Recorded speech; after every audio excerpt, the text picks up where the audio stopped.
എന്നാ പിന്നെ അങ്ങോട്ട് തുടങ്ങല്ലേ. ലാലേട്ടനെ വെച്ച് ചെയ്യണോ, മമ്മൂക്കാനെ വെച്ച് ചെയ്യണോ, ഏത് ആർട്ടിസ്റ്റിനെ വെച്ച് ചെയ്യണോ എന്നൊക്കെ നോക്കിയിട്ട് നമ്മളിങ്ങനെ അന്താളിച്ച് നിൽക്കുമ്പോഴാണ് സന്തോഷ് പണ്ഡിറ്റ് 5 ലക്ഷത്തിൻ്റെ ഒരു പടമായിട്ട് വരുന്നത്. കുട്ടി വേണ്ട വേണ്ട, നിക്ക് ഏത് റൂട്ടിലേക്കാ വണ്ടി തിരിക്കണേന്ന് എനിക്കിപ്പോ മനസ്സിലായി. സിനിമയുടെ ആ നിലവാരത്തിലേക്ക് ഒരു സൈഡിൽ നമ്മളിങ്ങനെ പൊക്കാൻ ശ്രമിക്കുന്ന സമയത്ത് സന്തോഷ് ഈ 5 തന്നെ നിൽക്കുകയാണ്. എന്തെങ്ങനെയൊക്കെ പറയണേ? പിന്നെ ഞാൻ എങ്ങനെയൊക്കെ പറയണം? എന്തോ കുത്തി പറയുന്ന പോലെ എനിക്ക് ഫീൽ ചെയ്യുന്നുണ്ട് കേട്ടോ. നിലവാരം കൂട്ടേണ്ട സ്ഥലത്ത് ഒരു സിനിമ ആസ്വാദകൻ, ഒരു കലയെ പ്രേമിക്കുന്ന ഒരു വ്യക്തി എന്നുള്ള നിലയിൽ നമ്മൾ ഈ 5 അത് 10 നോക്കണം. നിനക്കും അസൂയില്ലാത്തോണ്ട് കുഴപ്പമില്ലട്ടാ. അമ്മാവൻ കാര്യമായിട്ട് ചൊറിയുന്നുണ്ടല്ലോ. അമ്മാവൻ ചൊറിഞ്ഞൊറിഞ്ഞ് തല്ലു വെച്ച് കൂട്ടുന്നു തോന്നുന്നു. കാരണം എന്ന് വെച്ചാൽ സാറ് നമുക്ക് പൈസ മുടക്കുമെങ്കിൽ എനിക്ക് നിർമ്മാതാവിനെ കിട്ടിച്ചു. ഇപ്പൊ സാറ് പറയാം ഞാൻ പൈസ മുടക്കാൻ തന്നെ ഞാൻ റെഡിയാണ്. സാർ റെഡിയാണോ? കറക്റ്റ്. അത് സഹായിക്കാൻ കഴിയാത്തൊരു സഹതപിച്ചിട്ട് കാര്യമില്ലല്ലോ സാർ. സഹതാപ് ഒന്നിനും ഉത്തരമല്ലല്ലോ.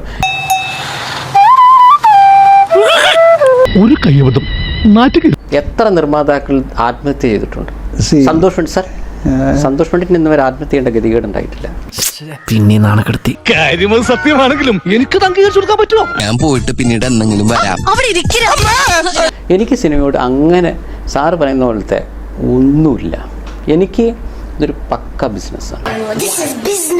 കലയെ സ്നേഹിക്കുന്നവൻ ഒരിക്കലും 6 കോടി 8 കോടിയും പ്രതിഫലം വാങ്ങൂല. കലയെ സ്നേഹിക്കുന്നവന്റെ കാര്യമാണ് പറയുന്നത്. 100% ഞാൻ യോജിക്കുന്നു.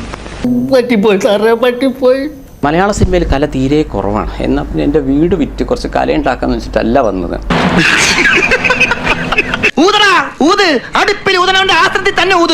ജനങ്ങളെ മുന്നിൽ കിട്ടണമെങ്കിൽ ഒന്നുകിൽ നടനാവണം അല്ലെങ്കിൽ ഗായകനാവണം. അതിനാണ് ഈ നാട്ടുകാരുടെ മുമ്പിൽ സൂട്ടും കണ്ണടയൊക്കെ ഇട്ടിട്ട്.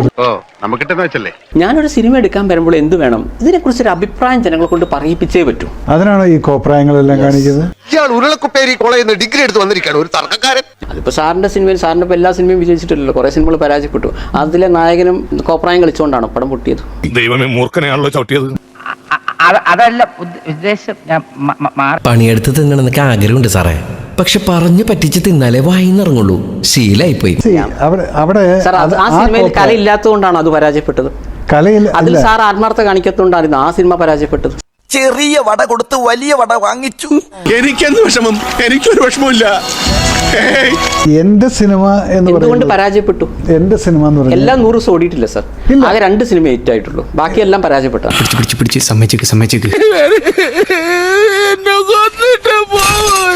കലയുടെ കൂട്ടത്തില് നമ്മള് ബിസിനസ് ചിന്തിച്ചില്ലെങ്കിൽ പിന്നീട് നമുക്ക് സിനിമ ചെയ്യാൻ പറ്റില്ല. കാരണം നിർമ്മാതാവ് ആത്മഹത്യ ചെയ്യും. അതോടെ പിന്നെ അയാൾ 2ാമത്തെ സിനിമ തരും. അത് തന്നെ. തളരരുത് രാമൻകുട്ടി, തളരരുത്. കലാകാരനല്ലാത്തവരെ സമൂഹം അംഗീകരിക്കില്ല. എന്റെ ജീവിതത്തിൽ ഞാൻ ഇങ്ങനെ ചമ്മിട്ടില്ല. എന്തോ അല്ല, എന്റെ അമ്മായി നമ്മുടെ മുമ്പിൽ ഒഴിച്ചു.